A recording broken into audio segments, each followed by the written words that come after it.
आप देख रहे हैं Bharat 47 news. Iman tours and travels बेहतरीन सुविधा के साथ लोगों को करा रही है उम्रा।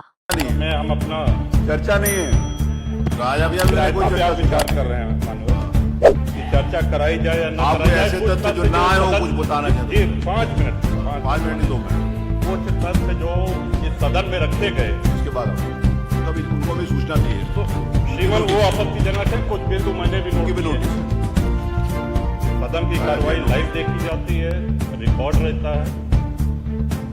माननीय नवाब साहब हमारे बहुत अच्छे मित्र हैं, साथ में मंत्रिमंडल में भी रहे। पहली बात तो ये स्पष्ट हो जानी चाहिए कि जो सर्वे हो रहा है वो न्यायालय के आदेश के और जितने लोग बोले हैं इन्होंने पत्थरबाजी का कोई जिक्र कोई चर्चा नहीं। अब हम एक चीज तो ये भी जानना चाहेंगे कि क्या पत्थरबाजी करने से न्यायालय का आदेश बदल जाता है? अगर न्यायालय ने किसी सर्वे का आदेश दिया तो उस आदेश को पलटने के लिए क्या तरीका है? उससे बड़ी अदालत में जाए कि सड़क पे खड़े होकर के पत्थर प्रशासन के ऊपर और पुलिस के ऊपर चला जाए। आज तक कभी प्रशासन का निर्णय, न्यायालय का निर्णय इससे बदला और को। दूसरा श्रीमन, पुलिस और प्रशासन के लोग जो घायल हुए हैं उनके प्रति किसी ने कोई पीड़ा, कोई चिंता व्यक्त नहीं करी। बहुत गंभीर मामला है ये। ठीक उसी तरह है जैसे बहराइच में 22 साल का एक नौजवान राम गोपाल मिश्र 4 महीने पहले शादी हुई, हत्या कर दी गई। इतनी निर्मम हत्या करी गई, इतनी गोलियां शरीर में मारी गई, हाथ के नाखून भी निकाल लिए गए। अपराध क्या था कि उसने अपने धर्म का एक झंडा लगा दिया। श्रीमन, इसी चर्चा में एक बड़ा रोचक तथ्य सामने आया। माननीय नवाब साहब ने कहा कि कुंदरकी में लूट करके, वोट लूट करके ये विधायक बन गए। वरना कुंदरकी में 65% मुसलमान हैं, 35% हिंदू हैं, तो रामवीर सिंह कैसे जीत जाता?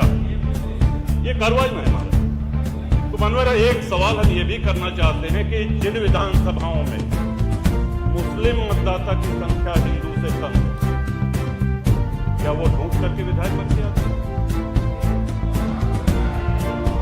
या क्या हिंदू बाहुल्य जो विधानसभाएं हैं वो मुसलमान को वोट नहीं देती?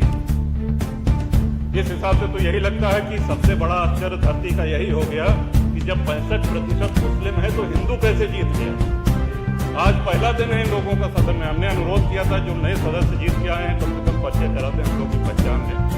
हमारा कोई परिचय नहीं है, लेकिन वो निर्वाचित सदस्य हो चुके हैं, सदन के सम्मानित सदस्य हैं।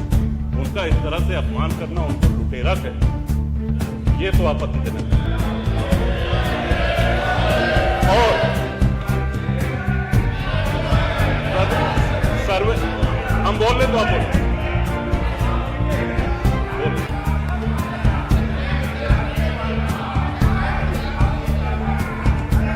माननीय अध्यक्ष जी, 2 मिनट में अपनी बात 2 मिनट में अपनी बात समाप्त कर रहा हूं। 2 मिनट में अपनी बात समाप्त कर रहा हूं। हम लोगों ने भी बड़े ध्यान से सुना। तो इस सदन का एक क्राइटेरिया, एक मापदंड क्या ये तय मान लिया जाए कि जहां हिंदू अधिक है वहां हिंदू विधायक को ही जीतना चाहिए, मुस्लिम विधायक सिर्फ वहीं से जीतना चाहिए जहां मुस्लिम की आबादी 50% से अधिक है? अगर ऐसा नहीं हुआ तो ये मान लिया जाए कि वोटों की लूट हो रही है या विधायक लुटेरा बन के वोट को लूट करके जीत करके आया है, बेईमानी से आया है। तो श्रीमान, ये तो इन शब्दों को कार्रवाई से हटाया जाना चाहिए। ये सदन के विधायक का अपमान है। और एक बात और कही गई कि सर्वे शांतिपूर्ण चल रहा था। एक हिंदू होने के नाते, एक सनातनी होने के नाते माननीय अध्यक्ष जी, हम तो ये कहते हैं कि न्यायालय किसी भी मंदिर पर सर्वे का अगर कोई आदेश करती है तो मैं नहीं समझता कि किसी भी सनातनी, किसी भी हिंदू को कोई आपत्ति हो। हमने किसी के धर्मस्थल तोड़ के अपने धर्मस्थल नहीं बनाए। करें जहां करना हो सर्वे करें। हम कभी गुम्मा अद्धा नहीं चलाएंगे, हम पत्थरबाजी, हम न्यायालय के निर्णय का सम्मान करेंगे। तो शासन का काम, प्रशासन का काम तो न्यायालय के निर्णय को लागू कराना होता है।